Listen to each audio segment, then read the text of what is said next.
तो चलिए आज बात करते हैं बीटीएस के जंगकुक की। एक ऐसी कहानी जहां एक ना ने उनकी पूरी दुनिया ही बदल दी और उन्हें एक ग्लोबल सुपरस्टार बना दिया। कभी सोचा है कि कोई एक असफलता, कोई एक रिजेक्शन किसी की जिंदगी को कैसे बदल सकता है? यही सवाल आप जानते हैं जंगकुक की कहानी का बिल्कुल दिल है। एक ऐसा ग्लोबल आइकॉन जिसका सफर एक बड़ी ना से शुरू हुआ था। अब उनके स्ट्रगल को समझने से पहले चलिए एक नज़र डालते हैं कि आज जंगकुक हैं क्या। वो एक ऐसे आर्टिस्ट हैं जिनकी आवाज़ और जिनका डांस सच में करोड़ों लोगों के दिलों पर राज करता है। तो चलिए थोड़ा और जानते हैं इस मल्टी टैलेंटेड सुपरस्टार के बारे में। उन्हें सिर्फ एक सिंगर कहना तो मतलब बिल्कुल नाकाफी होगा। वो एक कंप्लीट पैकेज हैं। एक शानदार सिंगर और वोकलिस्ट, कमाल के डांसर, रैपर और तो और एक प्रोड्यूसर भी।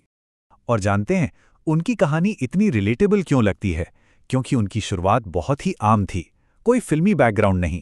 वो दक्षिण कोरिया के बुसान शहर में एक मिडिल क्लास फैमिली से आते हैं।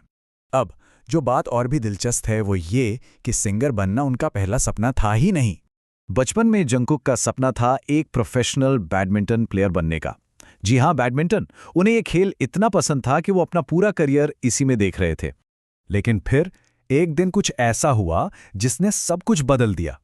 उनके मन में एक ही बात आई, मुझे भी एक सिंगर बनना है। हुआ ये कि उन्होंने टीवी पे सुपरस्टार जी ड्रैगन को परफॉर्म करते देख लिया और बस वहीं से एक स्पार्क जागा। बैडमिंटन का रैकेट एक तरफ रह गया और माइक पकड़ने का एक नया सपना शुरू हो गया।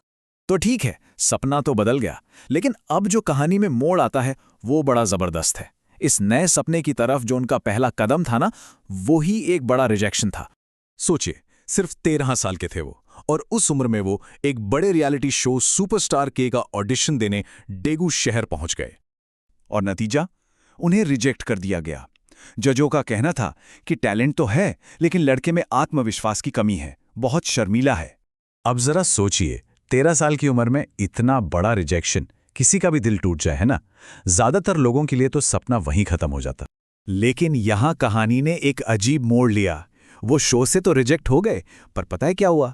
उसी रिजेक्शन की वजह से वो कई दूसरी बड़ी एंटरटेनमेंट कंपनियों की नजरों में आ गए और एक के बाद एक ऑफर्स आने लगे। और यहीं पर उन्होंने एक बहुत ही अहम फैसला लिया। उन्होंने सबसे बड़ा ऑफर नहीं चुना, उन्होंने उस कंपनी को चुना जिसने उन्हें आर्टिस्टिकली इंस्पायर किया, और वो प्रेरणा थे आरएम, जिसकी वजह से उन्होंने बिग हिट एंटरटेनमेंट को ज्वाइन किया। ये फैसला, ये बस एक शुरुआत थी। इसके बाद उनकी जिंदगी में एक बहुत मुश्किल और चैलेंजिंग दौर आने वाला था। देखिए, एक आइडल बनना कोई आसान काम नहीं है। कीमत चुकानी पड़ती है। उन्हें अपनी फैमिली से दूर रहना पड़ा, घंटों तक, मतलब दिन रात ट्रेनिंग करनी पड़ी। और वो अकेलापन, एक टीनेजर जो अपनी नॉर्मल लाइफ जीना चाहता है, वो सब कुछ पीछे छोड़ना पड़ा। तो आप देखिए, 13 साल की उम्र में एक ऑडिशन में रिजेक्ट होने से लेकर कई कंपनियों से ऑफर मिलने, बिग हिट को चुनने और फिर सालों की कड़ी मेहनत के बाद बीटीएस के मेंबर के तौर पर डेब्यू करने तक का सफर, ये दिखाता है कि उन्होंने कितनी मेहनत की है। और कहानी यहीं खत्म नहीं होती। बीटीएस की जबरदस्त सक्सेस के साथ साथ उन्होंने एक सोलो आर्टिस्ट के तौर पर भी अपनी पहचान बनाई, और इसमें उनके 3 गानों का बहुत बड़ा हाथ रहा। उनके सोलो गाने जैसे बिगिन, यूफोरिया और माई टाइम इतने बड़े हिट हुए कि कोरिया के ऑफिशियल म्यूजिक चार्ट्स पर भी छा गए। इससे एक सोलो परफॉर्मर के तौर पर भी उनका नाम और पक्का हो गया। और बस यही सारी बातें हैं। यही वजह है कि जंगकुक की कहानी आज दुनिया भर में लाखों करोड़ों लोगों के लिए एक मिसाल है। तो आखिर जंगकुक की इस कहानी से हमें क्या सीखने को मिलता है? क्या है वो बड़े लेसन्स? पहली बात तो ये कि कोई कहां से आता है इससे फर्क नहीं पड़ता। एक मिडिल क्लास बैकग्राउंड से भी दुनिया जीती जा सकती है। दूसरी बात, शर्मीलापन कोई दीवार नहीं है जिसे तोड़ा नहीं जा सकता, अगर जुनून हो तो। और सबसे बड़ी बात, फेलियर अंत नहीं होता, कभी कभी फेलियर ही सबसे बड़ा मौका होता है। और आखिर में ये पूरी कहानी हमें एक बहुत गहरे सवाल पर सोचने के लिए छोड़ जाती है। क्या पता हमारी जिंदगी में आने वाला अगला रिजेक्शन असल में किसी नए और शायद कहीं ज्यादा बेहतर दरवाजे को खोलने की चाबी हो।